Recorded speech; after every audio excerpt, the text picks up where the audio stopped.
Good afternoon, everyone. Welcome to We, the Zoroastrian Women, Voices of Today, Leaders of Tomorrow. There are several differences of opinion at congresses like this, but one I think we can proudly share is that the youth have a strong voice in how our community takes form and how we choose to interact with one another. One of the most proudest moments at the LA Congress in 2019 was when we had a panel with young adult ladies. Shaz was a part of that, I was as well. And lots of wonderful conversation and dialogue came out of that, leading to us wanting to have a similar type of session in the world's platform. So we're here today with many spectacular women and men, and a few who are on the stage today. So without further ado, let's start.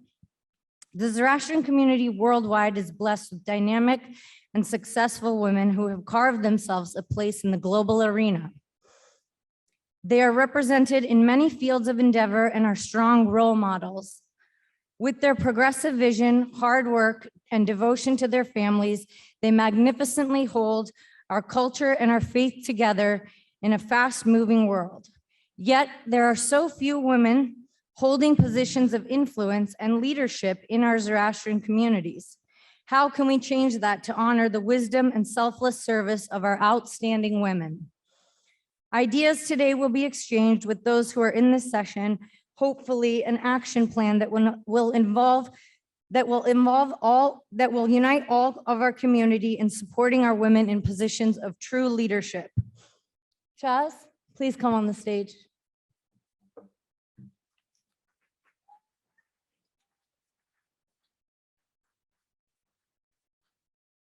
Good afternoon, ladies and gentlemen.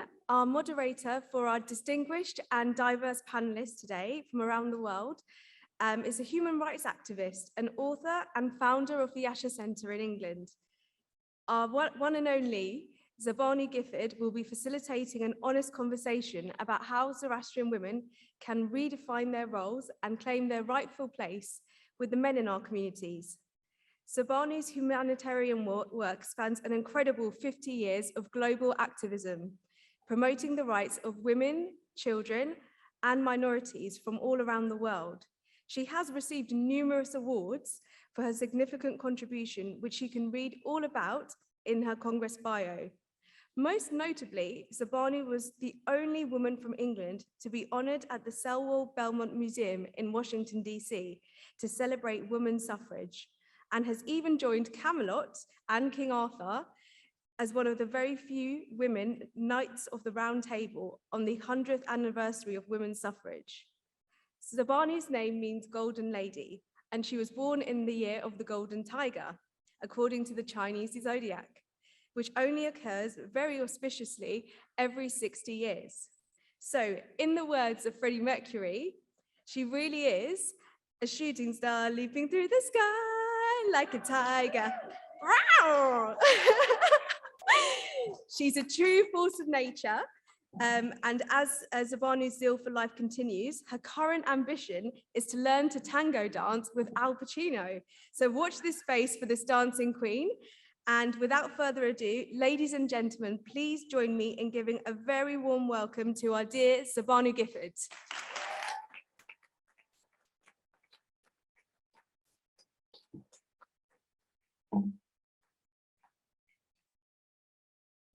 Thanks, Shaheen, for a very generous introduction. My beloved community, I don't know if you know, but there's only 30 golden tigers left in the world, and they're classified now as extinct. So I feel very broken down as an old buddhi, so I think I need to have a preservation order put on me this afternoon.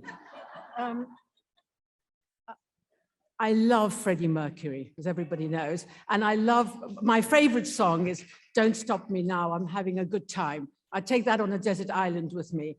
And I want to thank, first of all, before we start today, this extraordinary committee, Fazana and Azan and Aban and Keki and Astad and I'm just going to carry on with the names, but Katayun for making this happen, because this is, I really think, the most fantastic conference.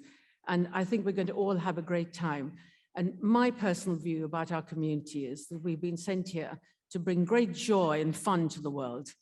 But I think this afternoon is not about having a good time. It's about killer queens. And I want to say that I think that we have quite a few killer queens in this room who are full of dynamite and laser beams, guaranteed to blow your mind anytime.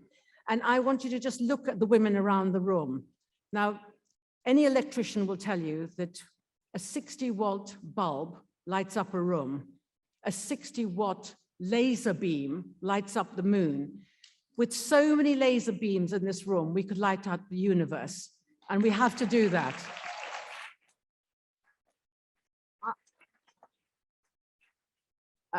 My gift to this 12th World Congress is the ASHA website. It's to celebrate, to connect, and to campaign, and to archive the extraordinary contribution of Zoroastrian women, past and most importantly, presently. I'm sure you'll all see it after this session when we launch it, when Aban will launch it. It's extraordinary. Every time that another woman goes up, we've got hundreds at the moment. They're campaigners for human rights and animal rights. They're celebrity cooks. They're doctors. They're lawyers. They're just everything. I can't tell you. Every time I look at it, I just think they're awesome. They're wonderful, and we've even got a colonel in the American army that came to ASHA. And I just think, in Freddie's words, they're the champions of the world. I do get a little bit tired when people come and whisper in my ears that the young of our community are not taking part. I disagree. I think that my generation have let you down. And I think you're all wonderful. And I think it's time that we had young people, especially young women, take their rightful place in the hierarchy of our community in leadership roles. I'm told that they don't want to be leaders. I'm told they don't like to do public speaking. I'm told that they think that the men should run the show. Well, I think this is a lot of nonsense. Who likes to public speak? Who wants to be on a committee when they're not welcomed and they're not nurtured and they're not admired? I remember the first time I had to go and make a speech. It was 40 years ago. And Lord Steele, who was then the leader of the Liberal Party, decided that he was going to send me on a tour of Britain, talking to people on a PR for the Liberal Party as their first Asian woman elected to anything. I remember the first time. You always remember the first time. You remember the first kiss. You remember the first time you hold your baby in your arms. And the first time was extraordinary. It was in a place called High Wycombe, which is halfway between London and Oxford. And it was one of the usual British nights. It was pouring with rain. And I got to this place and venue, and it was so smelly and smoky. And I suddenly realized there was no women there. And then it clicked. It was a gentlemen's only club I'd been sent to. Anyway, finally, I nervously found the chairman of the club. And I said to him, "How long would you like me to speak for?" And he gave me a very old-fashioned look. And he said, "Oh, sweetie, you speak for as long as you like. We start drinking in 10 minutes. So that was a baptism of fire. And I wonder if any of you would be able to tell me what I learned that night. Now, I learned the most important thing is you can't take yourself too seriously in life, because I can guarantee to you that you won't get out of it alive. 2, never speak for more than 10 minutes because people's attention is that small. 3, never get between a man and his drink. I was then parachuted into Lord Avebury's Community Relations panel as their token woman. Aura Mazda would have it that a few months later, Lord Avebury resigned, and miraculously, I was voted in by the male-only committee as their chair. I took it upon myself to inform them that in the Scandinavian countries, research had come out that every committee had to have at least a third women to make it viable, to make it a committee that would actually deliver and would bring a kind of balance to our decision-making. I was told, in no uncertain terms, impossible, Zarbanu. Impossible. I heard, I'm possible. And I went straight ahead and decided I was going to make sure that we had 50% men and 50% women, just to be on the safe side. I went and talent spotted women. We trained them in public speaking. We trained them in how to deal with committees, how to deal with bureaucrats, how to deal with the press, and most importantly, how to deal with bolshy men. I think that Dorab and Shanaz and Rusi and Roshan Dalal will remember the late Treaty Shroff. Well, I first met Treaty Shroff when she was working in the packaging department of the pharmaceutical company called Glaxo. Treaty was a powerhouse of energy, but had no confidence. We managed to get her elected onto Harrow Council. And I helped her get onto committees.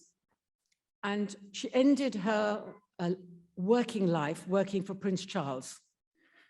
So what is important is to give people the confidence that they can do it. And I remember a great deal of my life was spent whispering in women's ears. A great deal of talent is lost to the world for a want of a little courage. And we need courage to come forward because we need a society that is balanced and able to reflect the needs of all our society. I would like, if I may, to tell you another thing that I did. I insisted that my committee only had people in positions of power, like myself, chairs, for only 2 terms of office. Even the President of the United States of America only stands for 2 terms. I think it's very important because it brings in new blood and new energy. And I can tell you that this was one motion that I put forward that was passed unanimously. Everybody was absolutely thrilled they could get rid of me in 2 terms of office. I want to dedicate this afternoon to, I don't know where Benif Shah is, to her grandmother who's recently died. She was a doctor and a dynamo. And I think Benif Shah is a dynamo like her. She's a supersonic star. And we have to thank her for a lot of things. My own grandmother was the center of my universe. She brought me up when my parents, Bailey and Kitty, came to England to start their business, hotel business, and I stayed with her in Pune. She taught me my prayers on a Greyhound bus, which is another story. She was a mean Monopoly player, and she was a wonderful storyteller. And she used to tell me Persian stories from Yaz. And I think there's one that's very appropriate for this afternoon.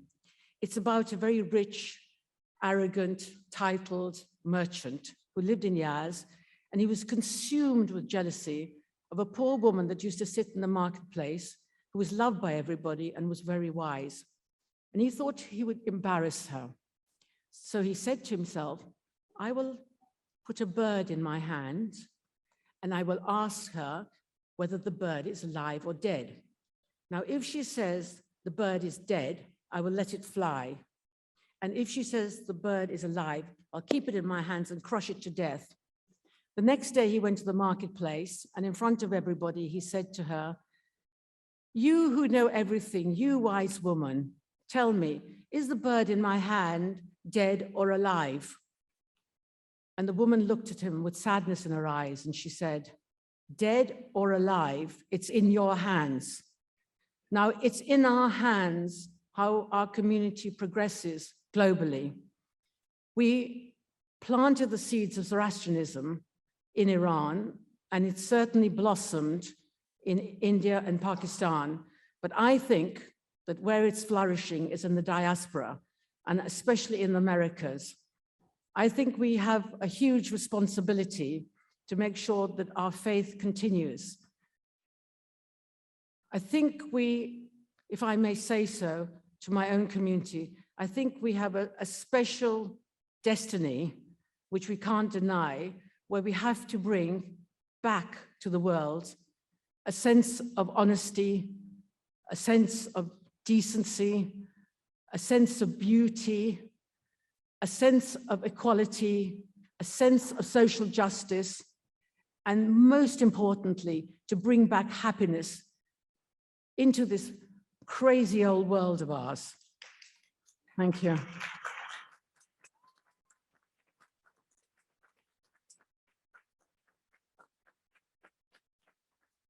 Thank you so much, Zarbanu. That was lovely. Just so you all understand how the rest of this session is going to go, we are going to hear from 5 others, and I think it's so important that we share our perspectives and our stories, and that's what's about to happen, and then we will have some time for questions and answers. So if you're thinking of a question as someone's speaking, write it down or remember it, because there's time coming for that. Next up, we have Ketan Kapadia. Before I even start her introduction, if you don't know who she is, you're not in this community because she's so active and so involved. She's had many positions of leadership in our community. She served on the executive board of Fezan as treasurer, secretary, vice president, and president. Yes, I love that clap. She's also served as secretary, treasurer, and president of her local association in Pennsylvania and Jersey. And when she was in Paris, she served as a treasurer and vice president as the board of trustees for the Zoroastrian Association de France. And additionally, she was the global treasurer for WZCC for 6 years. Currently, she's the Congress administrator on the executive steering committee for this Congress and is the communications coordinator for the Zarathustra Global Working Group. She has consciously served in all these capacities with dedication, dignity, and respect for all. Ketan is a proponent of promoting youth leadership within our community and inspires them to become future leaders. Please welcome her to the podium. Whichever you prefer. You're good there? Yeah. Perfect. Okay, great.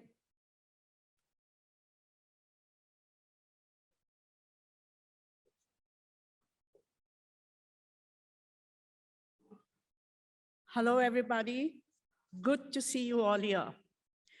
It has not been a bed of roses or smooth sailing for me, as my colleague Benafsha deems it to be. You may have followed me and come to know me a little about my tenure with Fazana, but let me now tell you my journey. I was born in Bombay, not Mumbai, it was Bombay then, and raised in a conservative Zoroastrian family. My father, Sam, was quite strict about friends. I had no makeup, no dating, no boyfriends, not attending no jokes when you have your period.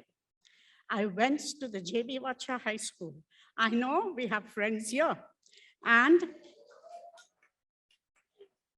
in Dadar, Bombay, and we had to wear naughty boy shoes, as they were called. Yes, black lace shoes like you men wear. And we had a vice principal who randomly checked if we were wearing the right underwear with the right length.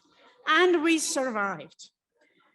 Then I did a 4-year internship to become a chartered accountant with BK Khare and Company in Mumbai. All Maharashtrian men, all partners, accountants, interns, and the peons, even the secretaries were all men, all Maharashtrians. I was the only woman and a Parsi, and they called me Bavi, But it was a fun way, so I said, okay. I have a split personality. No, it's not what you think, but I'm a Gemini. So now I'm going to tell you, you have only seen one facet of me, as in my community service that I do. But I'm going to tell you about my other facet, my professional life. I am a chartered accountant, a certified internal auditor, and a certified fraud examiner. So it has been a man's world. And I've been working for the past 40 years, traveling the world. My memorable professional experience as chief audit executive have been possible because of the empowerment I got by the organizations I worked for, University of Pennsylvania, and Ivy League University, Big Pharma, big pharmaceuticals, medical device multinational corporations in France, Germany, and USA. The CEO, the chief executive officer, the chief financial officer, and the board of directors empower you.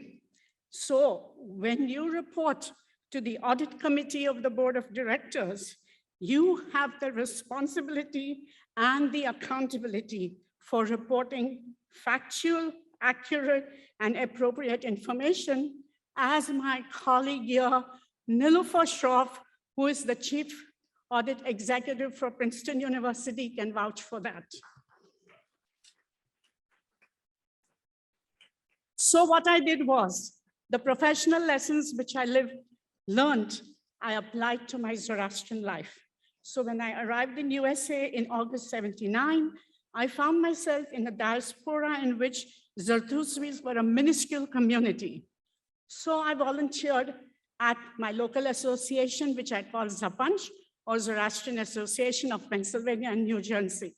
I know I have a few friends here from there. I remember being approached by families who asked me if they could participate in Zapanch activities and meetings as they had a non-Zoroastrian spouse. I was taken aback by these questions, but reassured them that Zapanch has always been an open door policy for these families and continues to do so even today. So I selected 3 women who are still my role models and mentors: Dr. Dolly Dastur, Roshna Writer, and the late Khurshid Jangalwala. I remember very clearly the day when I approached my Zapanch community and said, I would like to co-chair the North American Zoroastrian Congress in 1994 in Philadelphia. The community thought I was crazy, but the then president of Zapanch and his committee stood behind me, empowered me and my co-chair, and believe me, ladies and gentlemen, it was the best Congress we had. Not only that, we made a ton of profit, which as of today is still the corpus for the Zapanch funds. So that was my first empowerment. And then, of course, over the years, I moved from local to national to international levels. And I got empowerment from a lot of leaders at various associations I served. One was, of course, the leaders from Fazana, the World Zoroastrian Chamber of Commerce, Global Working Group. Both Parsi and Iranis supported me, empowered me, and made me do my work. And of course, my most powerful support was from my late husband, Kersi.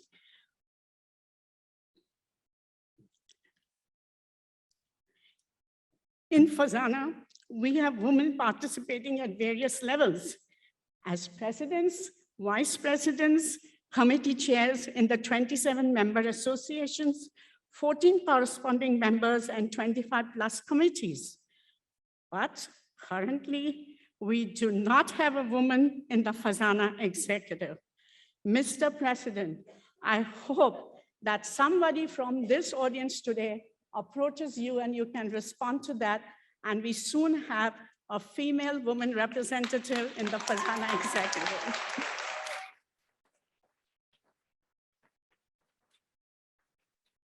So when women are asked to be assertive, we are considered aggressive when we boldly step up to the plate and to confront and address these various issues. So you will ask me, Ketan, what do you want? What do women want?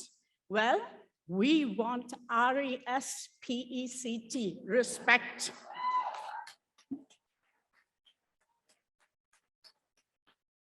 Respect for our feelings, wishes, rights, traditions, elicited by our abilities, qualities, and achievements. Empathize with our different perspectives. Show gratitude and consideration. Perspective ability to perceive things in their actual interrelations or comparative importance. Experience a sense of belonging, not just lip service, but actions. Inclusiveness. Listen to be welcomed in the work group, encouraged to contribute our skills and abilities, and have some ownership and investment in what happens. Compliment the achievement of others, be sincere, authentic, show consideration. And T, trusted by our colleagues and leaders. As somebody said this morning, and I want to tell you all, the word important key is attitude. It is what you bring to the table, what you expect from others, and what moves you on. So what happens? One outstanding trait of women is the way they think. Psychologists report that when women cogitate, they gather more data than men, integrate these details faster, and put them into more complex patterns. As they make decisions, women weigh more variables, consider more options, and see a wider array of solutions to a problem. Women tend to think in webs of factors, not straight lines. Even in 2022, men still out-earn women in most industries and outnumber them in the C-suite. Among Fortune 500 companies, CEOs, just 41 are women in 2021. While this number marked an all-time high, it is still only 8.1% of the full list of executives. Organizations with more women in executive level have better feedback from customers as they tend to be more profitable, more socially responsible, and receive better feedback. So in conclusion, I would like to say a few things before I hand it over. Zartusti women should be proud and privileged to have successfully empowered ourselves, their sisters, colleagues, friends, and communities by being exemplary readers and pursuing their desired goals. Our community is filled with dynamic women. Come on, women, give yourself a good hand.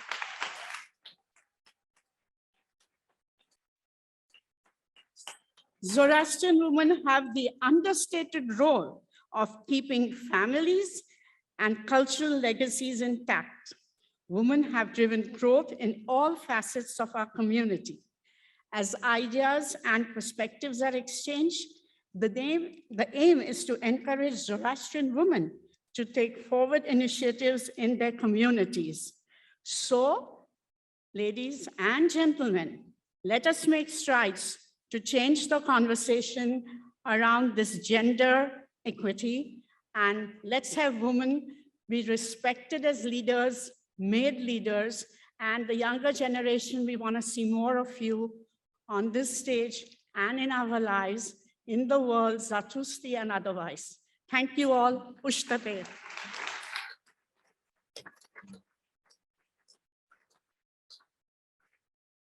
Thank you, Ketan. As you can see, these women are being vulnerable and raw. And during the Q&A, we really invite you to be the same. We're hoping that this is a safe space and that you can be open with any sorts of questions that you have. Next up, we have Shaheen Behrandia. She's the granddaughter of a renowned Iranian Zoroastrian priest, poet, stargazer, and mathematician. She grew up in the UK and has been a humanitarian and active member of the global Zoroastrian community for decades. Shaheen was the past president of the WZO and is the founder of the Puruchista Skills Foundation in Yazd, Iran, where they empower young Zoroastrian women to enhance their earning potentials, and they also support local senior citizens through a day center. The other fun fact about her is that she's a polyglot. She speaks over 10 languages. Please welcome Shaheen.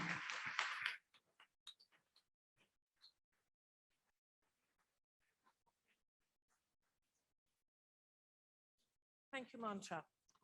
Well, my talk is going to be a little less frivolous, perhaps, but I think it's very germane to the topic and why we're here today on the stage. So I will begin and end this short talk with a plea to you to take the trouble to actually read the textual sources to which I will refer so that you can make proper judgments for yourselves. Please do not automatically believe and accept what is said by people who appear to have authority just through their titles. The Gathas, which I will take as my starting point, I always take as a starting point as the most holy and authoritative text of our religion, make it abundantly clear that in the Zoroastrian religion, men and women are in all respects equal. And of course, that was referred to by Justice Nariman this morning. And in a later Avestan text, the Herbedestan, which we're going to have projected up here, a small part of it. Ooh, that was not what I was expecting. But I was expecting this.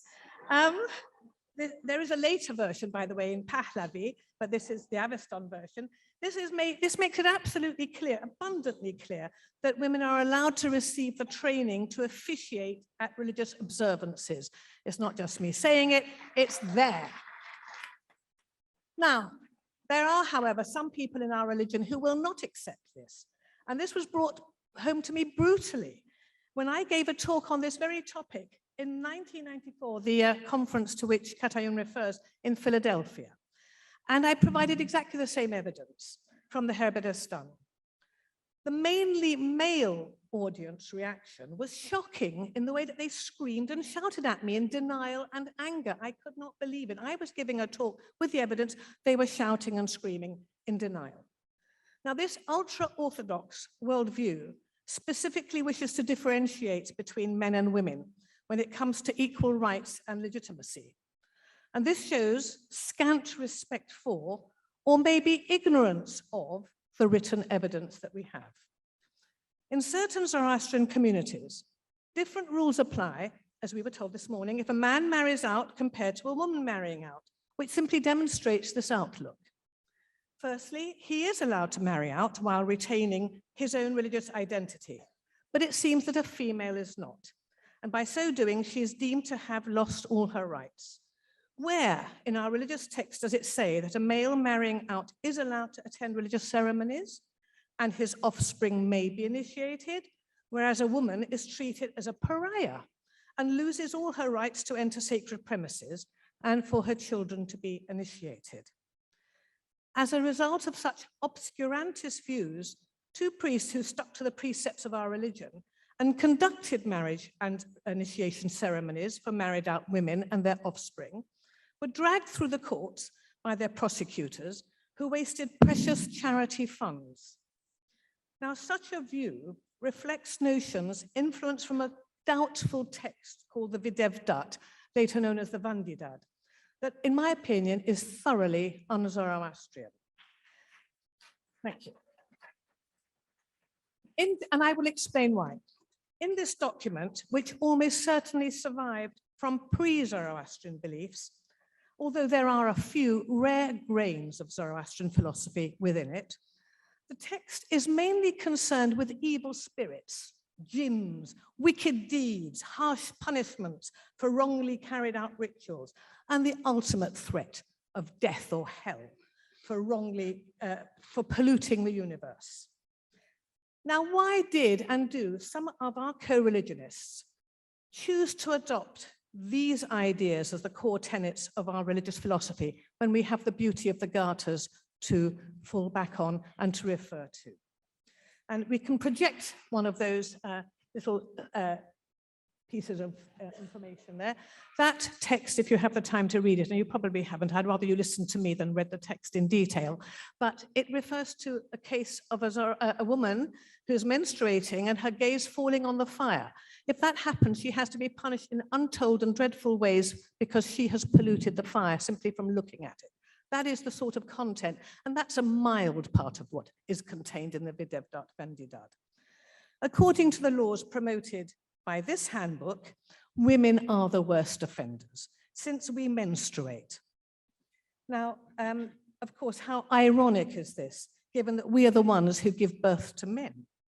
And without us, of course, they wouldn't exist.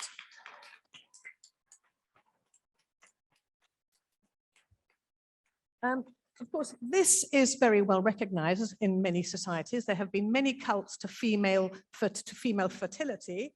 And actually, currently, right now at the British Museum, a new exhibition has just started to that very purpose, devoted to female fertility cults. So such a state of affairs can be compared with Christianity in, say, Africa or South America, where local voodoo and black magic practices coexist alongside Christianity. And what I'm simply saying is that the contents of the Videvdat really have very little bearing on Zoroastrianism or to do with Zoroastrianism.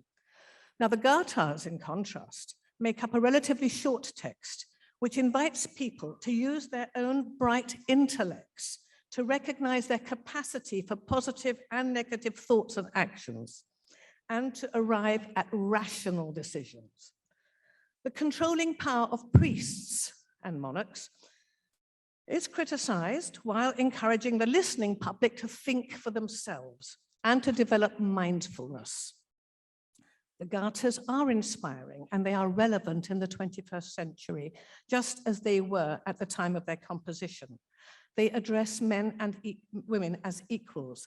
And in advising his own daughter, Zarathustra, in Yasna 53, makes it clear that she has made her own choice of husband and that both men and women must cherish and treat each other with mutual honesty, kindness, and respect. Nowhere is there any hint that a woman is inferior or impure, therefore deserving to be treated differently, as some reactionary people suggest. Now, there's another body of text, the Persian Rivayats, which reveals more unexpected information about women. Now, these are exchanges in the form of questions and answers initiated by the Parsi community of Navsari, requesting guidance from their counterpart Iranian Zoroastrian priests from the 15th century onwards.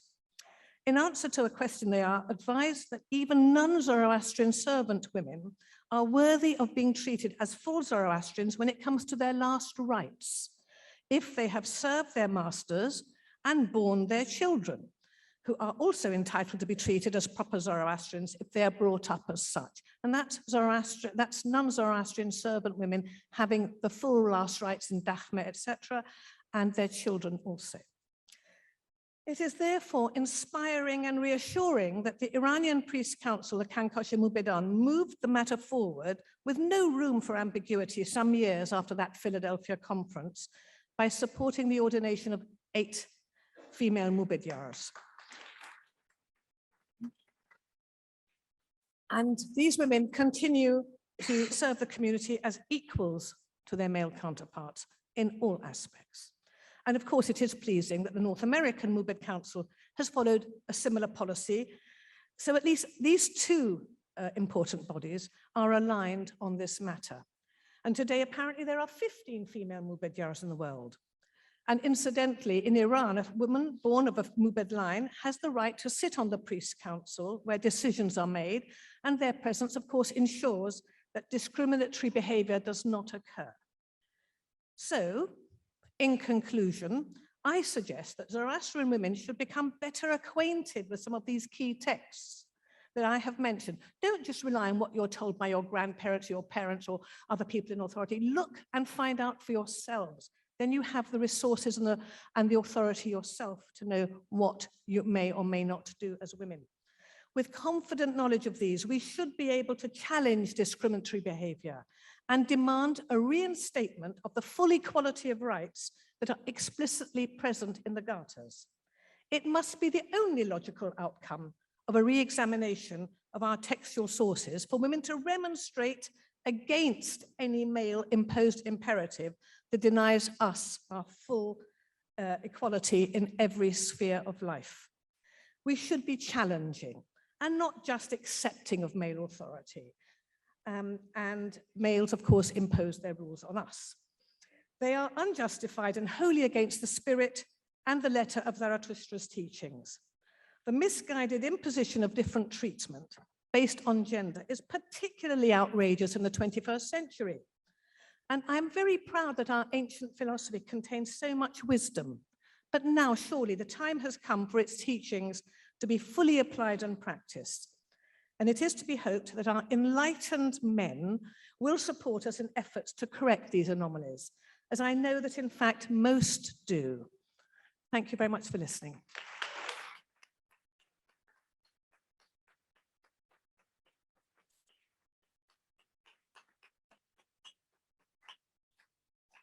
Our youngest panelist is Frani Nina Pavri, an international actress, musician, and yoga teacher, who currently is based in London, although originally from India.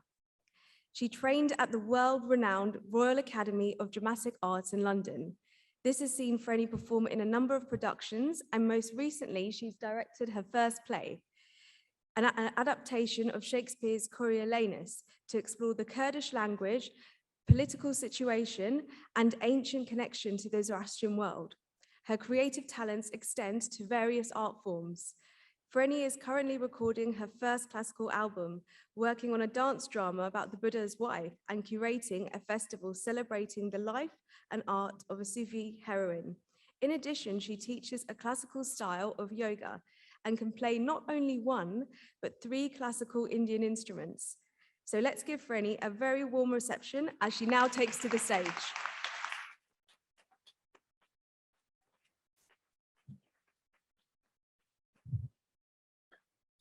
Shnautra ahu rahe mazdao. I've never said that before in front of so many people with a mic. Thank you all for inviting me here. And before I start, I just want to thank Zarbanu. If it wasn't for her, I wouldn't be here. And I can't thank you enough for all the support that I've received from her over the last few years, which is why I feel inspired to come and be part of this community, a community of which I am a part, but I've actually stayed away from it for a long time. And I'm going to talk a little bit about that. And I'm also going to talk as an artist, because that's what I do, and I interpret the world through my work. Okay, so I was born in India in a very Orthodox family. We had a fire in the house. I learned all the rituals and the prayers, and so I'm very familiar with our religion from a very practical perspective. My mother now lives in Udvada next to the Rancha, and I have the greatest fortune to have been able to go to the Rancha at the crack of dawn, 5 in the morning, and see 2 of my favorite priests in the world, Kekobad Moghal and Baji Mirza, praying. And to see those prayers in front of me in that atmosphere, it really takes me back to a time that I don't know, maybe 5,000 years, 3,000 years, I don't know. But I'm so fortunate to have had that experience of an older generation of our community, which as a young-ish person, I don't think a lot of people of my generation have seen that, perhaps, especially people in the West. And I just want to share that there's something so magical and special about the practice of this religion, which has been done by these people in this way. And I have so much respect and love for it. At the same time, we live now, and we are who we are, and we are people from an ancient tradition, an ancient heritage, which is so rich and is such a privilege to be a part of. And how do we take this forward in a way that we don't lose our own authenticity as human beings and as spirits? Because we are more than this body, and we are more than our political identities, and we are more than our arguments. So what is the way forward? Is it just socializing and, you know, marrying other Parsis and having children? I don't think that's enough for us to, I think we need to expand our view to include storytelling. And I think we are, as human beings, creatures of story. And I think art, culture is a very, very valuable resource and tool that we have, which can help to continue this tradition and to preserve the truth of it. For an oral tradition, which is what we have had, to move forward, we need truth. Without truth, you cannot pass down an oral tradition. And it's all subjective and personal, and, you know, who knows what truth is, but we search for it. So this is where I like to work. And I've been very inspired by my own childhood, the good, the bad, and the ugly, because let's face it, nothing in life is pure gold and white and snowy and beautiful. The most precious and sacred things do have a darker side, and I'm sure we've all experienced that in our own lives. So how do we come to terms with all of these contradictions?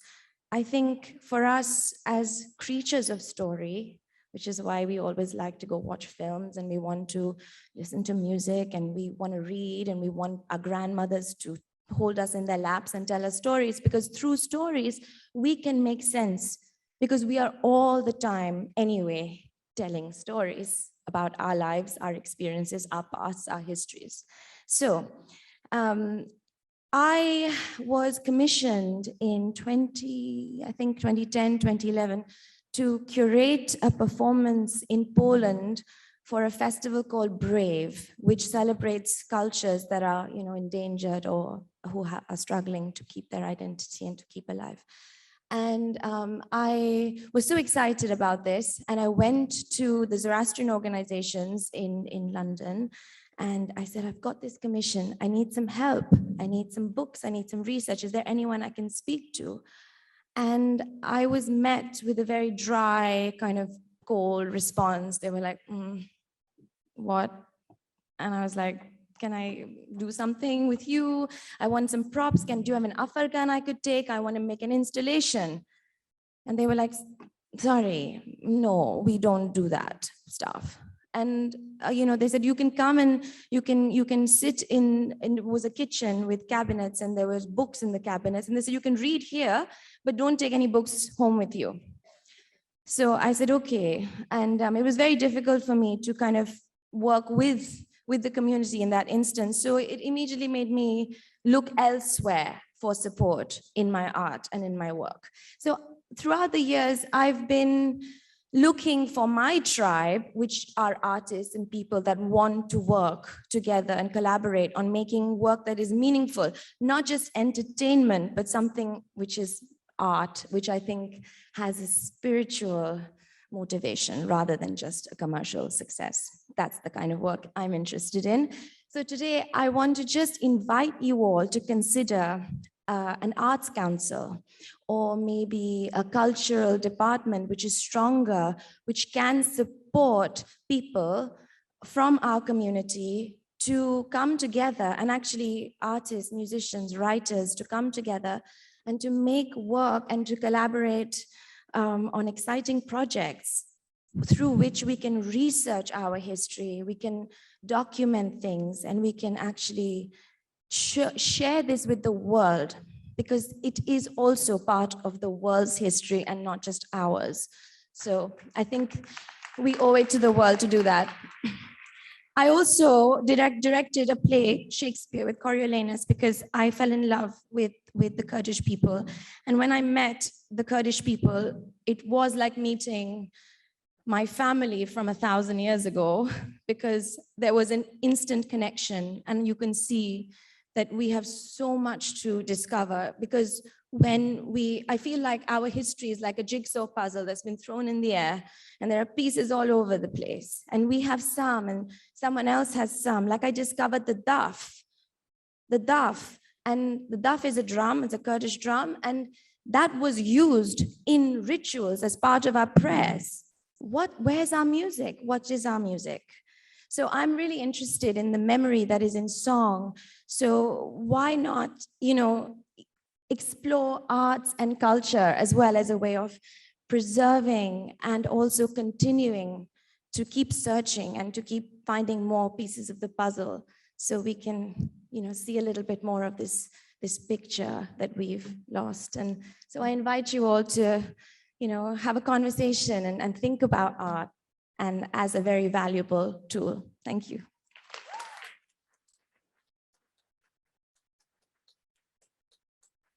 Thank you so much, Franny, for sharing your experience. That was beautiful. Appreciate that. So one of the things that came up in the panel that we did in LA for the youth was a young man stood up and he asked a question kind of towards the end, after all of us women had been speaking for so long. And he said, I would just like to know what men and boys can do for women and what we can do to be a part of the conversation. And it was such an interesting and relevant question, because often we leave men out of the equation when we're talking about equality, and we forget that they're allies. And I think those of you who know our next speaker, Arzan, can attest to the fact that he is actively an ally, not just for young adults and youth, but for, I think, just the global community. I have a bio that's very loud, very long for him, but I think just a personal connection with how he treats all of the women in our community can be represented with many, many other organizations. So I'd like to welcome him to the stage so he can share with you what it means to be an active ally. Right here. They're all in order.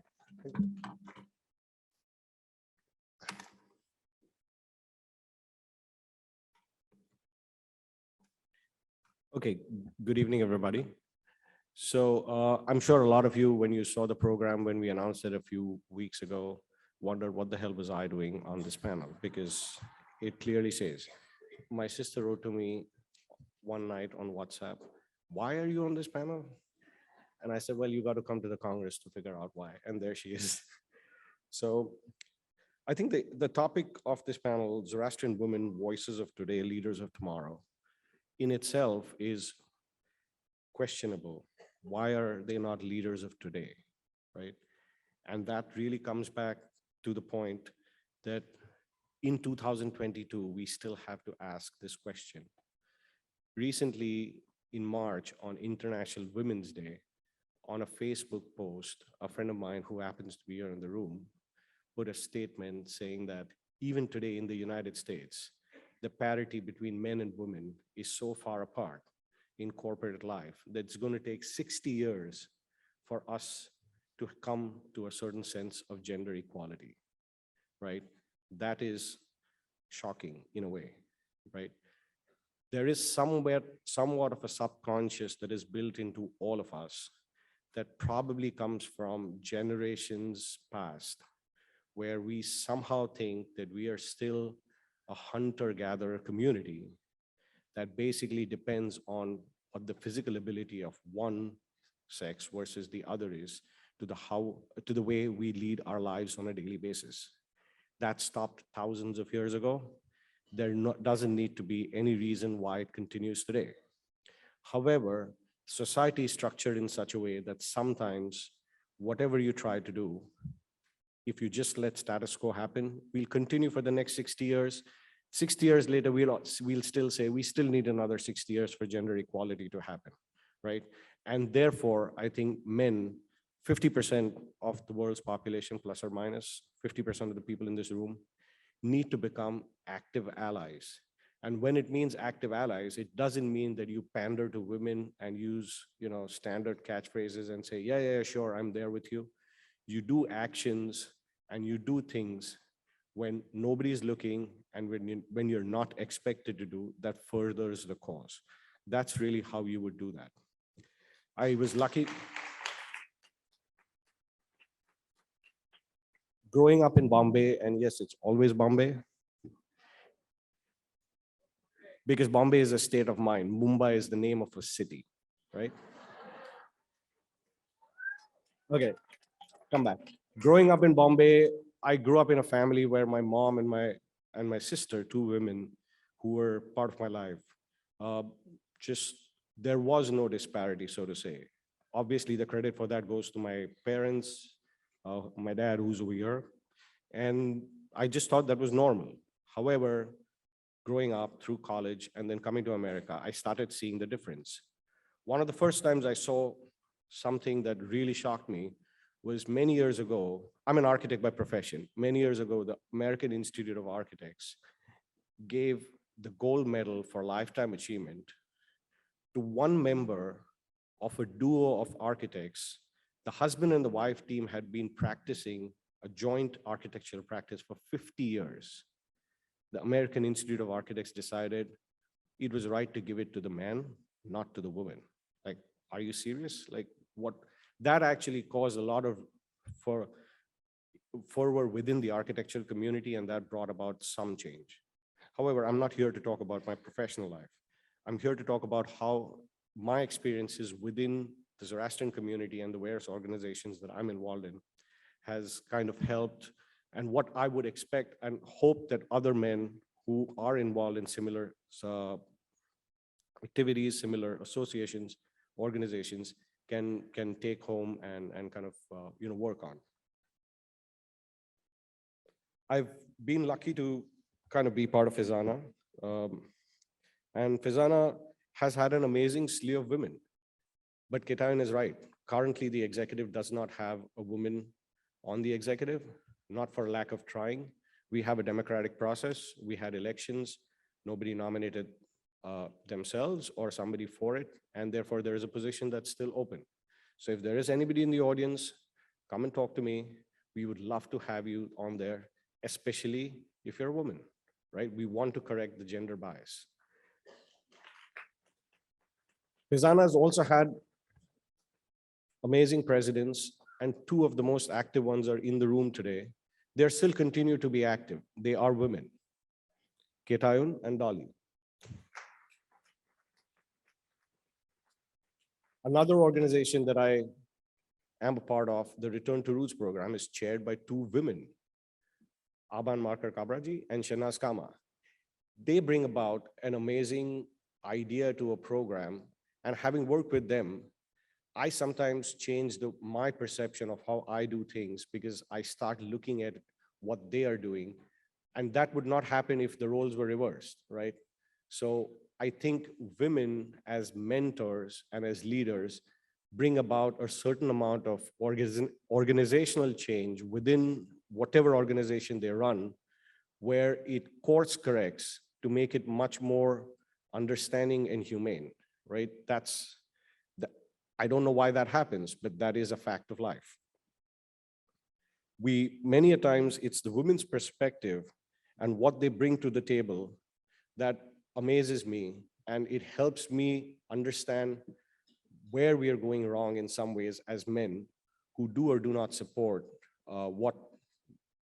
or give lip service to what we think should be happening and what we really need to do. Again, at Fizana itself, we've got some of the amazing stuff that happens because women are at the helm. They take the lead, whether it's representing Fizana at the United Nations, it's representing Fizana in the public sphere on social media and the internet, it's leading the Zoroastrian youth of North America, or it's leading religious education and reimagining it for the next generation. I think all of these just are examples of where I have personally benefited from the fact that these areas are led by women, and I wish that more and more other organizations that this happens and this kind of continues to happen. So at the end of the session, there is going to be a set of recommendations. And I hope that if you're a part of an organization, if you're a part of an association, you will support that, not only just giving lip service and signing the declaration that's put up over here, but actually making change and bringing that change about in your capacity as men, right? So remember, the Congress is here for 3 days, but what you take away in the next, once you go back over the next 3 or 4 or 5 years, will make real change happen. So if you really want change to happen, we men have to help, and we men have to do our parts to make it happen. A lot of you are wondering, why the hell do I have just one slide over there and I didn't change it? Well,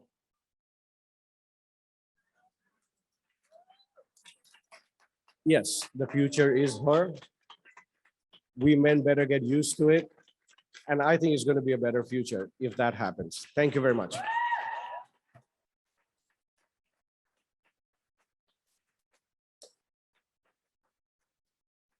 So our next panelist for the day is Dr. Roshna Writer.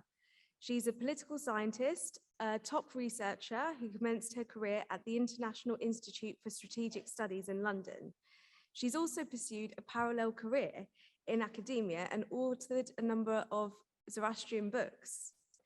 Roshna has also been a senior teaching fellow in the Department of the Study of Religions at SOAS, London University, where she lectured on Zoroastrianism in ancient and modern worlds. She holds a doctorate from the London School of Economics in International Relations. Roshna lives in sunny France and enjoys la belle vie, that is, the good life, with her husband Roger. Although Roshna tells me that he is not fashionable, although Roshna tells me that it is not the fashionable or sexy part of France. So without further ado, it is a pleasure to invite Dr. Roshna to the stage.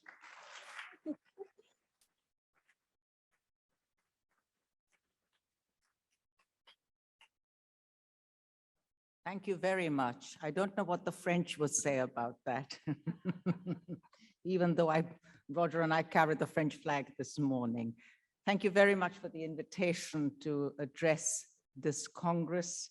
And I will try to keep my words brief. I'm going to talk to you on the women's role in securing the Zoroastrian community's future. And like a few speakers today, this morning, this afternoon, as Zoroastrians, there is no better place to start than with the Gathas. And I love this particular stanza. It's from Yasna 53, verse 3. We are told, do thou preserve Pauruchishta of the lineage of Hektashpa and Shpitma, thou young one among Zarathustra's daughters. To thee shall he grant the firm foundation of good thinking and the alliance of truth and wisdom. Therefore, come to terms with thy will and bring to realization the most virtuous and blessed acts of piety. What an endorsement for womankind, clearly set out in Zarathustra's own words when he addresses his youngest daughter, Pauruchishta. You could say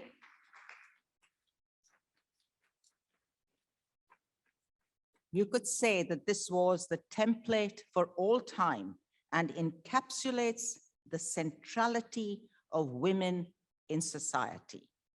Women across the board are strong, resilient, and quite simply make the world go round. And when empowered by educational opportunities, women flourish. All women, regardless of where they come from. In that sense, our high-achieving Zoroastrian women are not unique. What is unique are the specific circumstances, the historical vicissitudes that have brought us to this place and the challenges we face today. Spread thin across the globe, moving away from the old countries. In Iran and in India, our way of life and distinctive identities were nurtured over generations. Establishing ourselves today in our new homes, often in environments where our hosts don't really know who exactly we are. That's a challenge. When people are separated by time and space, the redrawing of their identity is challenging. I would suggest that in meeting this challenge, our Zoroastrian women must take their place to spearhead the next vital chapter in our story. This is very dear to me, the coming together of Iranian and Parsi Zoroastrians to galvanize our community.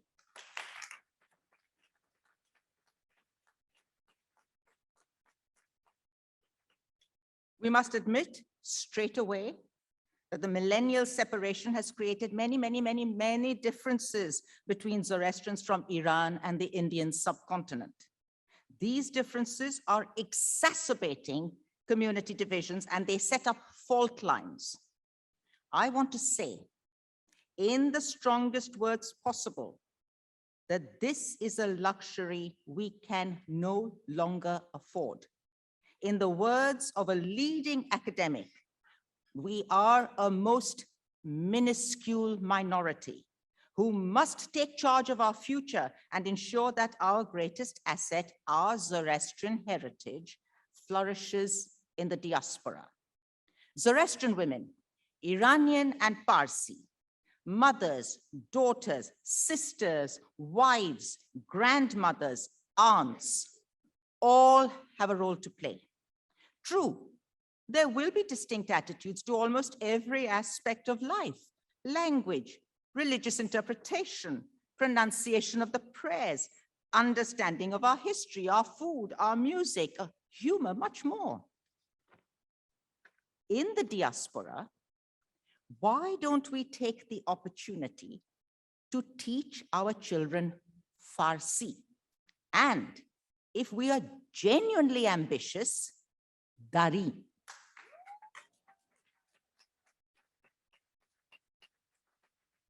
Language is a major marker of identity.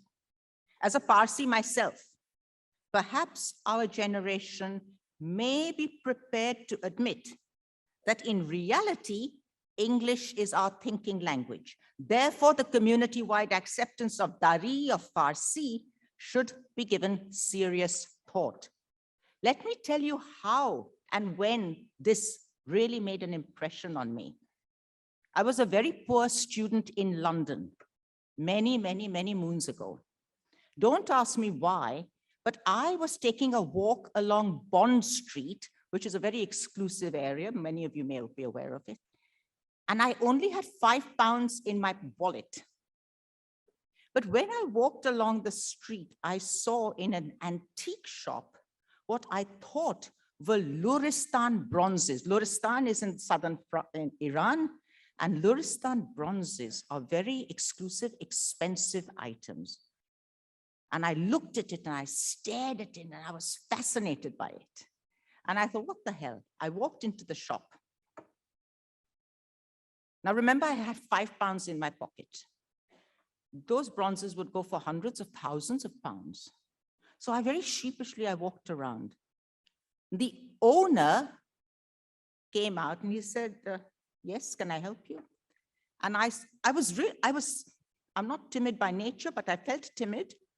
And I said, excuse me, but are these Luristan bronzes that you have in your showcase?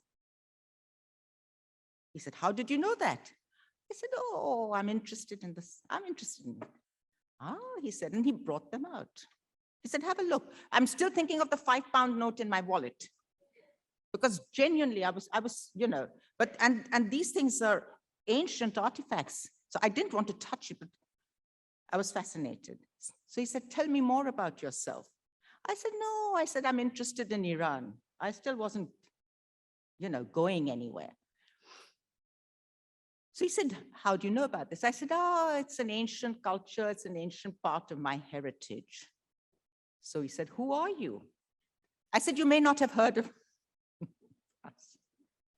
I said, I'm from India. I'm still sort of, I'm playing along with this. In the end, I said, I'm a Parsi. He said, come with me. And he took me inside to where he really had this store of beautiful artifacts. And he said, I am an Iranian Jew and I come from Yazd. And people there, the Zoroastrians, I know the Zartushtis, and many of them speak Dari. He said, I can't speak Dari, but I understand a few words of Dari. And he took great pride in telling me this. And it then really made an impression on me.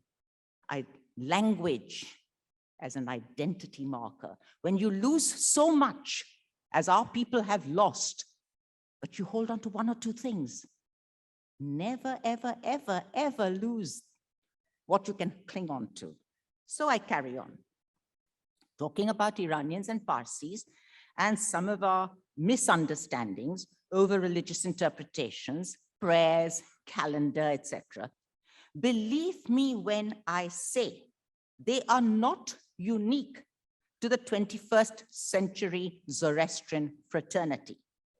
We know from the letter of Tansar, an ancient text written in the Sasanian era. In the letter of Tansar, the local king of Tabaristan, a certain Gushnasp, accused Ardeshir, that great Sasanian monarch, and I quote, he accused Ardeshir of forsaking tradition, and right though this may be for the world, it is not good for the faith. He took objection to some of Ardeshir's new innovations vis-a-vis the religion. Then the distinctive Zoroastrian calendar was a matter of immense debates under Achaemenid and Sasanian monarchs, and calendar controversies raged during the reigns of Ardeshir, Ormuzd I, Kawat I, and even then, calendar controversies continued. So there is nothing new under the sun. Today, we may think of ourselves as Parsis and Iranians, but even at the height of empire, there were regional differences within the Zoroastrian fraternity. So the time for talking is past. Here in the diaspora, we have second and third generation Zoroastrians, and there is therefore a certain urgency. Women are brilliant in doing. So in the cities and towns where there are Zoroastrians, women should come together, teach and learn from each other, inform ourselves of the other's heritage. Parsis learn from the Iranians and vice versa. We are today a product of our yesterdays. Women are keepers of memories, guardians of heritage, which puts huge responsibilities on their shoulders. We can all help. A few committed women kickstart this undertaking. I would suggest we develop an action plan. Let us start with one town where the Parsi Iranian Zoroastrian population is roughly proportionate. This becomes the flagship town where both groups talk, they share all matters Zoroastrian with the aim of galvanizing together as a Zoroastrian community. This success will encourage other towns to follow suit. The ongoing exchange of ideas, this learning from each other is then handed down to their children, their grandchildren, and down the generations so that our understanding of who we are, this grows organically over time and helps us coalesce as a recognizable Zoroastrian community. This is, if you like, strategic planning for the longer term transmission of our heritage to future generations. To those who say this is an idealistic platform that defies success, I ask you, do we want to become atomized into two distinct and irreconcilable groups, Iranians and Parsis? What does it really matter in the greater scheme of things if one prefers dhan saag and the other prefers sabzi pulao? Are we really so petty that we are prepared for a serious rupture over cultural differences that in the grand scheme of things should not even be countenanced?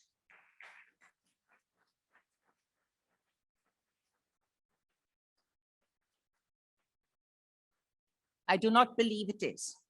Separation must not be allowed to become acceptable. It is imperative that we consolidate the base, and this is the base. We Zoroastrians domiciled Iran and on the Indian subcontinent. This is the base. And in the process of becoming American, Canadian, British, Australian, etc., etc., etc., we are forging new identities. Our 21st century Zoroastrianism will be crafted onto these new evolving identities. Change and changing circumstances are features of our times. How we accept it and the provisions we make for it will define our future. We have been given this superb opportunity to reconnect after a millennial separation. I am confident that Zoroastrian women across the board will once again embrace their central role as custodians of our heritage and ensure that it is handed down with confidence to the young Zoroastrian and the yet to be born Zoroastrians. Our story is one of survival against the odds. And what a story we have to tell. So let's do it. Thank you.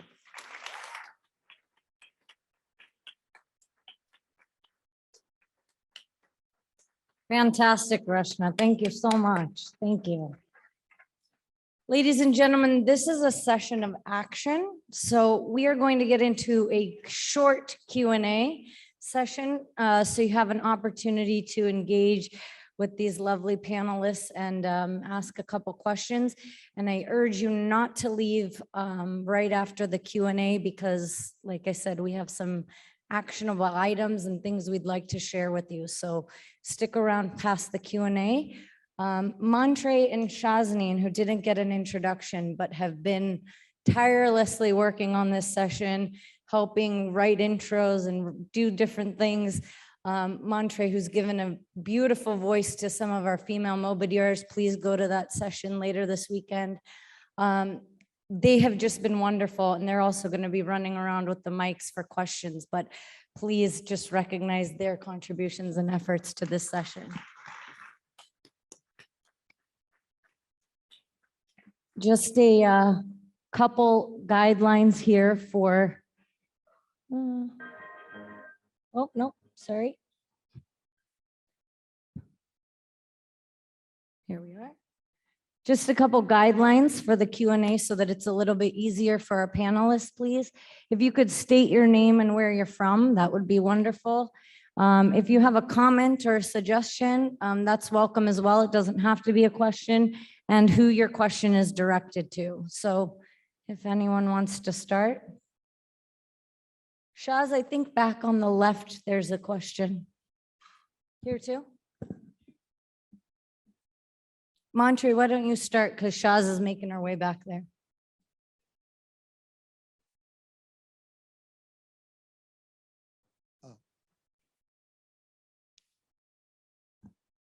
What mic number is that, Montre? Mic 6, please.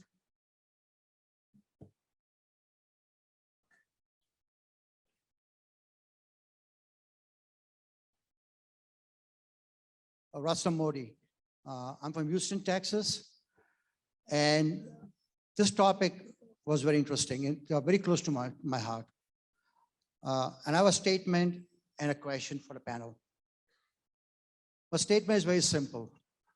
A lot of things we have talked about today in empowering females, especially Zoroastrian women. I've been mentoring young engineers in my entire career for the last 40 years. And what I've seen is the issue of self-confidence. Typically what I've seen is a man may be 60% qualified for a position and they'll brag about it, they'll go for it. But a woman wants to be 100% ready for the position. That's never going to happen. We got to teach the young girls earlier on to be successful, they have to have the confidence to communicate the qualifications. Another critical thing is at early age, they have to be empowered to think that they can be successful. In other words, they can have a dual career. Most of the young girls worry about professionally is what could happen to my career once I get married. And that's a very common understanding that you have to give up something. I don't agree on that. Like they say, behind every successful man is a woman. I would turn it around and say that every successful woman is a man. And I think that's very critical to understand because a dual career, I should talk about dual careers a lot in my career. It's like a three-legged race. Your legs are tied together, one of them. If one takes off, you're going to stumble. It's about give and take in any relationship to be successful. And I think that's a message we got to give our young girls, empower them, that dual careers is absolutely possible. I think Ketan touched on it earlier on, and Roshna talked about it. And I think that's very critical. And I think that's important. So my question is, have you in your meetings, in your trainings, talked about the importance of dual careers? That it is possible, it can be done. Because nobody touched on that subject matter. Was your question? I think we have to, if you'd forgive me, I'm going out this evening and I can't be rude to the hosts this evening who are involved with the UN. And I would like to launch the ASHA website. Aban is going to speak about it. And I think it's really important for the community that we have this website. I think we're a pioneering community and we're certainly pioneering with this. And I think that lots of people in the interfaith community will be interested and will copy us for their own faith. But before I ask Aban to come up, I would just like to say thank you to a few people. I think it's really important to understand that nothing is achieved without other people. And this website wouldn't have been achieved without people in Britain helping to set it up, and especially Stevie Wonder at the ASHA Centre office. Also Toxi Kawasji in Karachi, who has pushed me to do it and really brought in many of the Pakistanis who've come to Americas. Also to Adrian Locker, who's now become an honorary Zoroastrian in London, who's been a part of this all the time. And also Shaheen in India, who couldn't be here with us. And I think it's really important that we say thank you to them because they've been wonderful. Thank you for that. I'd like to call Aban up. Aban to me is an inspiration. She does work for the community and she just does it. Hard work and sweetly without asking anything from anybody. And Aban, I don't know where you are, but you're an inspiration. Where are you? Right behind you. Behind you.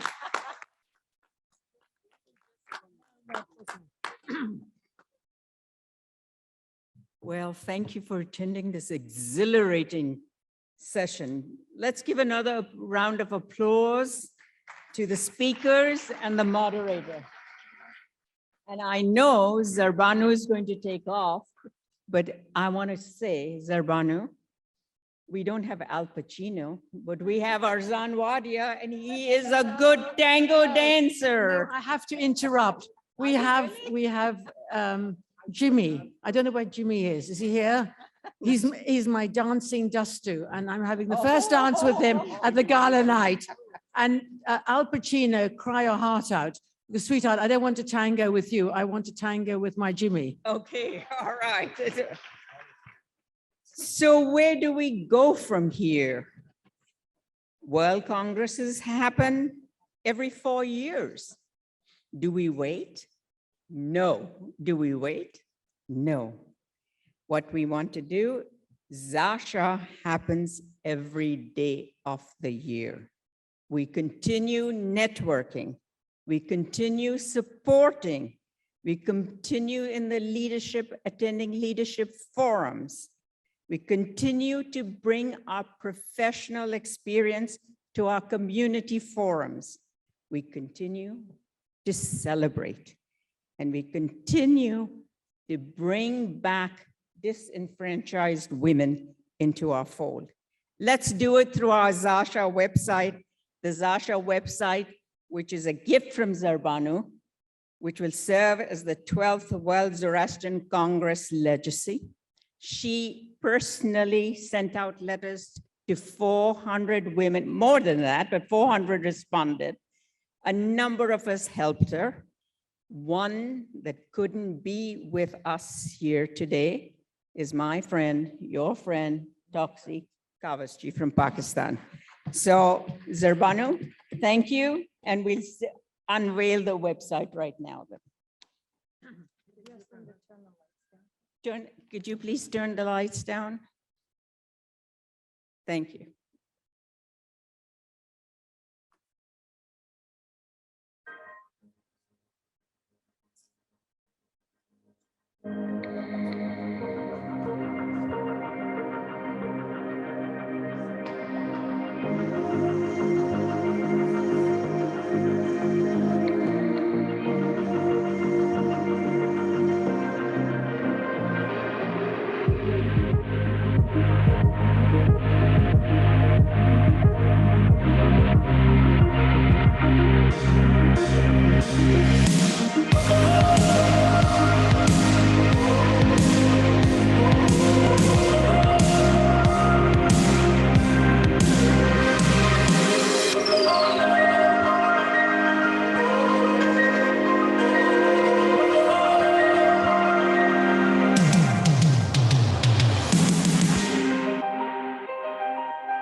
Well, in the interest of time and Zerbanu's engagements, we are going to also get to the other part of the action, and we'll resume Q&A in just a minute. But one of the things that we wanted to make sure we addressed was how we take this forward and be a community that is encouraging leadership roles for women. And we have drafted a letter, which you will find all across the room, that we would like to encourage you all to read. These are the main implementing commitments that we would like to ask the organizations that we are intending to send the letter to. And I think all of these points have come together from this group, really thinking about what it means for women to be in positions of leadership and what we need to do as a community to make that happen. Do you want to speak about the letter as well? No, I please sign it, because I think in a few years' time, it'll be a fantastic archive letter. And I'm sure that we'll be able to auction it at the next World Congress. I'm very serious. And I think there'll be a lot of people who'd want to offer a lot of money to have your signatures. I also think it's your way of making a statement that you really want equality for everybody in our community. Our community is extraordinary because we're highly educated and we're resourceful, and we are loved by other communities because of our huge charity and generosity of spirit.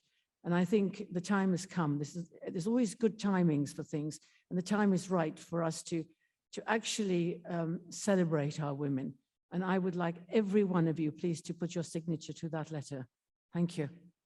And please forgive me, because it's just that the lady who is entertaining us, and I'm going with Dolly today. And by the way, she lives in Trump's Towers, but she doesn't like Trump. She's a wonderful person, and she's got a fantastic story as well, and she loves us Zoroastrians.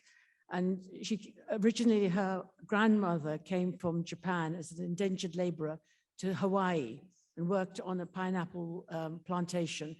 And her mother then worked very hard to educate her. And Audrey is a top lawyer and a remarkable individual. So you will have to forgive me, because this was the only evening she could see us. But I hope to be able to work with her. She's very interested in working on an international women's center, which we hope we are building in the extension of the ASHA Centre. We've just bought 54 acres near us, and we're building the first international women's center. There's none anywhere in the world, and it will be built on the principles of Zoroastrianism, as the ASHA Centre is. And it is a way of the world's women understanding about our faith and our culture, which really understands equality. So I would ask you, as the creme de la creme of the world's Zoroastrians, please sign the letter, and have a lovely evening, and forgive me.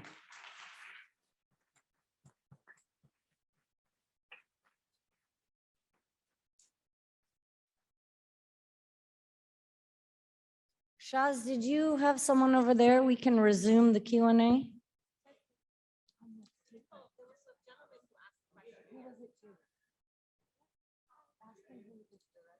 The question.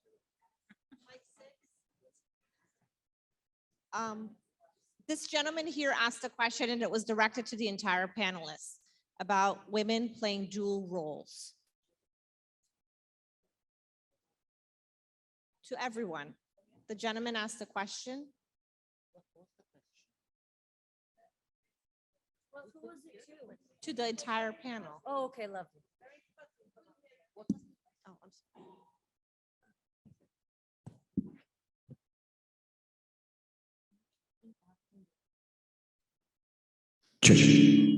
Can you paraphrase the question?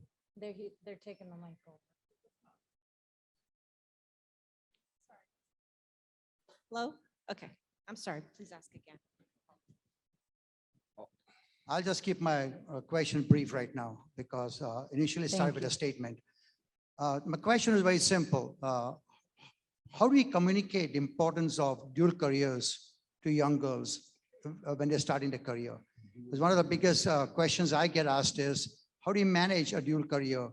Do you have to give up something to have a family? And my answer to that is, no, you don't have to. I just want to understand what a panelist will say to that.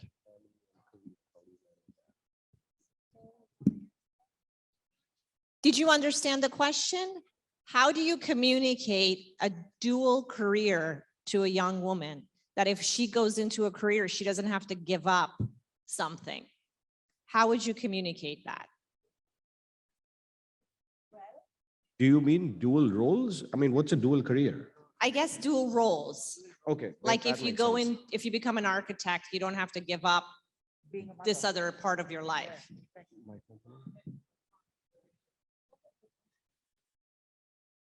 Is you have to prioritize. And it's just not the two careers. When I was doing this, I was a wife, a mother, a sister, and I had a professional life. I traveled the world. I was also the president of the Philadelphia chapter of internal auditors. And you have to get a balance, and you don't have to give up. I put all my hours working professionally, and then you have to come home and also do your community service. You are doing a service, you're not giving it up. You're contributing to the community. And so you have to choose wisely, but remember that it takes a village. You cannot do it alone. You need support. You need support from your husband, your family, your community, your friends. You need a core group to help you out. And that is what I tell the youngsters. What is important also is that you don't have to give up something to get something. You have to do it in a manner in which you can contribute. And I tell you, if you are willing to do community work, then get up to the plate and take a position so that you can contribute with that position. President, vice president, secretary, treasurer, assistant secretary. It will give you the accountability and of course the responsibility, and you can do it, believe me. You just have to step up to the plate, but get the support, and that's how you will feel empowered and help your community and yourself. You will see yourself develop both professionally and personally. I did it, you can do it too. Thank you, Ketan. I'd like to endorse what Katayun has said. It's not unusual for women to multitask. We have the ability to do countless things, to throw lots of balls up in the air and to keep them going. Like her, I was running a school. I was a headmistress, I was the teacher, I was a mother. I ran different community organizations and charities. We have the energy. We have to learn to compartmentalize our time, to be good organizers. But a lot of women already do a lot of things. It's just a question of being organized and doing it. You don't have to give up. You just take on more and you carve out a bit more time out of your lives and perhaps sleep a little bit less. Thank you so much. Shah's question over there. Could we turn mic number 5 on, pretty please? Hello? Thank you all for staying for this. This is such an important discussion. It's why we had it on the first day. Sure. My name is Fareshte and I'm from Montreal. I have a question for anyone to answer. I heard you guys saying that we're such a small community and we're so spread out and we have to strive to be one and empower one another. And I have to say that with certainty, the vast majority of gay people in our community, both men and women, they do not feel safe and secure enough to come out to their families, and many say that they never will. Do you have any ideas or advice or opinions about how we can be more inclusive of and empower Zoroastrians who identify as LGBTQ and non-binary?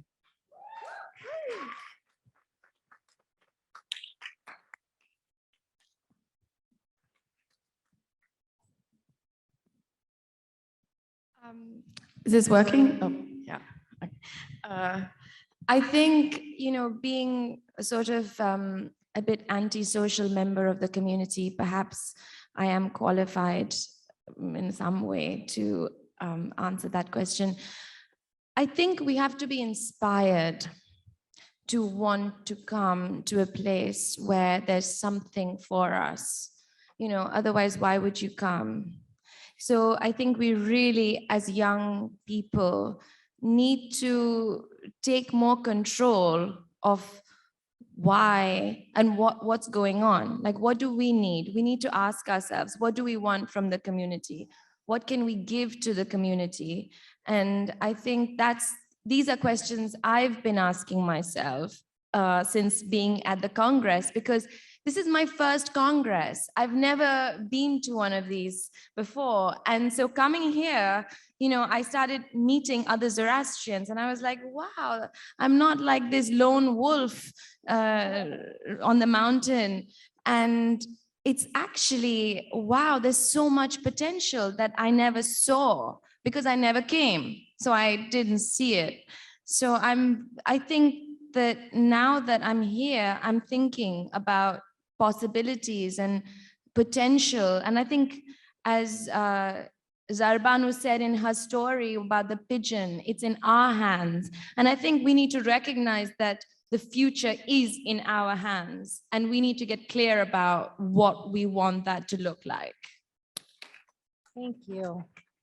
Sherry, would you get the question here in the front? Is that 2? Mic 2? Mic number 2, please. Nobody should turn the mics off. Just leave them on, please. Yeah.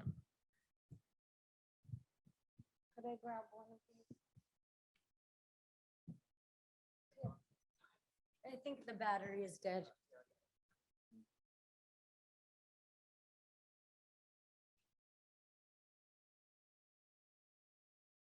Hello, my name is Carol Desai, member of both Zagni and Zapanch. As some of you might probably know, I have a comment and a question. Napoleon once said that to educate the child, you first have to educate the mother. And how many of the mothers really know much about our religion, and how many of our men know even less about our religion? Unfortunately, that happens to be the case. For example, Shaheen, you mentioned that in the Gathas about the role of women. If my memory serves me correctly, during the Achaemenian dynasty, there were women who were generals of the army and who were also very, very big businesswomen. One of the richest women during Achaemenian times was a lady. For Roshna, you mentioned about Zarathustra's daughters in Gatha 53. How many people really know whether Zarathustra was married or not? What has marriage got to do with a prophet?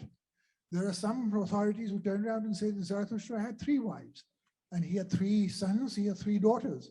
There are other people who say that Zoroastrianism promotes consanguineous marriage. And as long as there is such rubbish that's going around, how do we combat that? And more than the religion, as far as I'm sorry to say that there are 24 major translations of the Gathas, every one of them in some slight differences and nuances. Why don't we pay more attention to the history and the culture of our religion and teach that to our children? And unfortunately, there are not enough books. The books that are in existence are either so high that they are for experts, they are highly different in interpretation. And why don't we come around order the books for children? Why are there not more books written for people, for the lay people who the multitude of this organization over here, the audience over here can understand and read them? I don't know what we can do about that.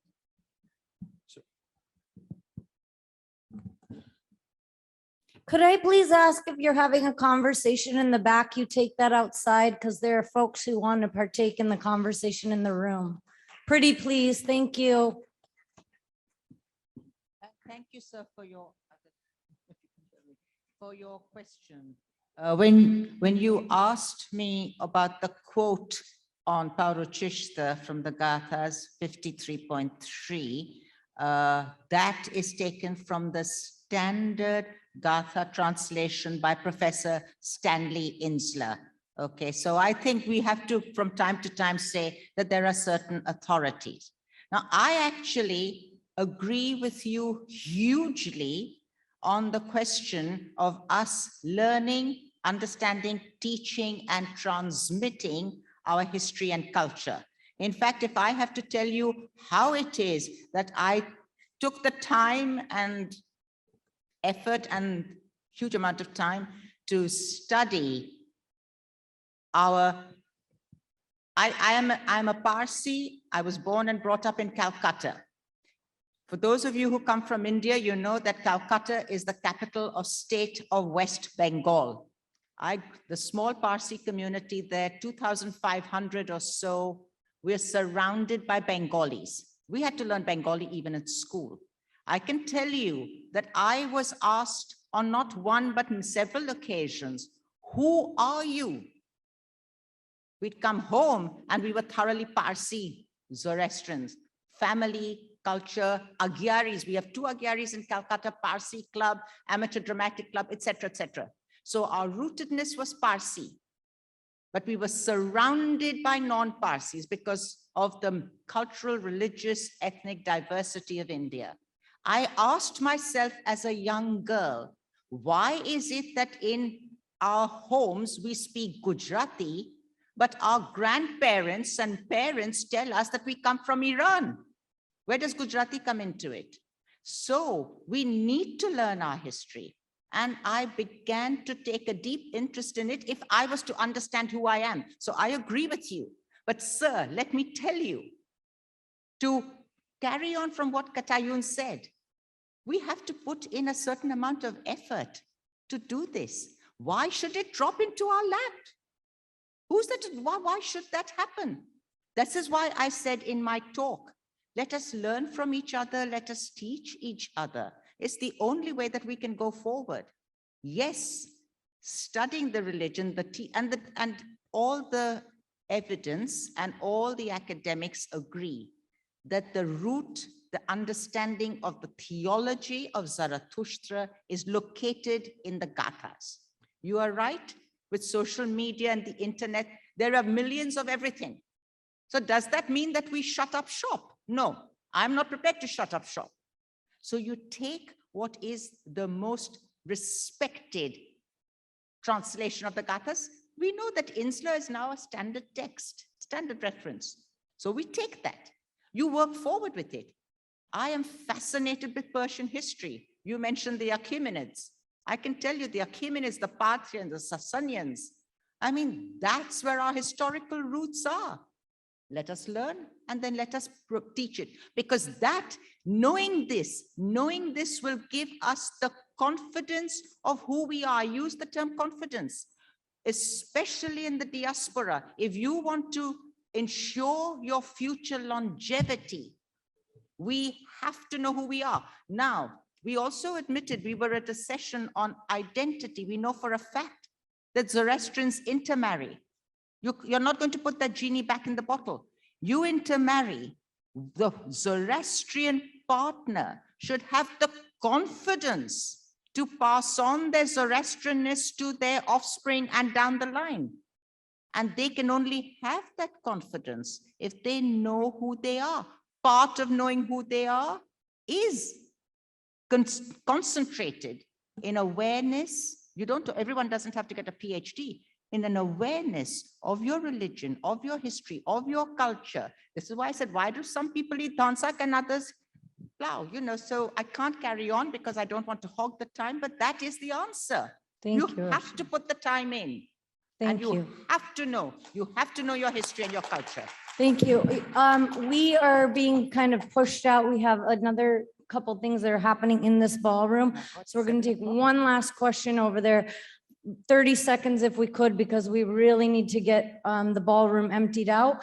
But I do want to just say this is the start of the conversation, and I'm so appreciative that you guys have stayed this long. All of these wonderful people will be available all weekend. This is the start of the conversation. Please find them. Please continue to ask questions.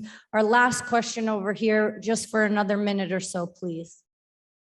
This question is addressed to Roshna Writer. You have brought up splendidly the fact that Iranis and Parsis should be together. I have a Parsi father and a mother, Iranian mother, not from Iran, but third generation in India. The one thing that we had was our calendar. We have 2 calendars. It is ridiculous. And I'm sorry to say the Parsi calendar is wrong. Okay. And that, besides the language, is also a dividing factor amongst us. In ZSO, we are celebrating Tirgan and Mirgan. When I was young, I didn't know what Tirgan and Mirgan was. Okay, so that is another important thing that we have to learn to have one calendar. Thank you. All right, thank you so much, everybody. There are letters that we have taken the time to print out, and we would love your signatures on them. So please, on your way out the door in the middle, there are Sharpies there. Please have a read at the letter. Like we mentioned earlier, these are going to be distributed to our organizations within the community, and we'd like to send a strong statement from this Congress. So I invite you to join the conversation. Thank you so much for joining. Thank you for staying late. And thank you to all these wonderful panelists. Please continue this conversation throughout the weekend. We need to have dialogue like this. Thank you all so much.